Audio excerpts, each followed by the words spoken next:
என்ன பெரியார், அம்பேத்கர் தான் நமக்கு அறிவாசான், பெரியார் வந்து ஓபிசி தலைவர் அப்படின்னு பேசியிருப்பாங்க. அப்படி அணுகியிருக்கிறாங்களா?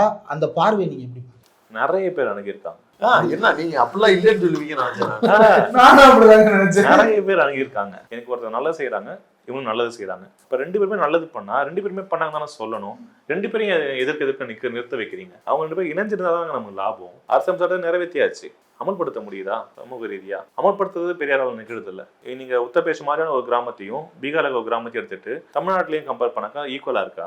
அம்பேத்கர் கொண்டு வந்த சட்டங்கள் இந்தியா முழுமைக்குமானதானே? இந்தியா முழுவதும் ஒரே மாதிரி வளர்ச்சி அடைஞ்சிருக்கா? இந்த கேள்விக்கு பதில் இருக்குல்ல. இதுக்கு பதில் பெரியார் தானே என்கிட்ட கேட்கறான்ல, அவனுக்கும் தெரியும். ஸோ அதனால பெரியார் அம்பேத்கர் முரண் இல்லை. அது ஒரு வண்டியோட 2 சக்கரம்.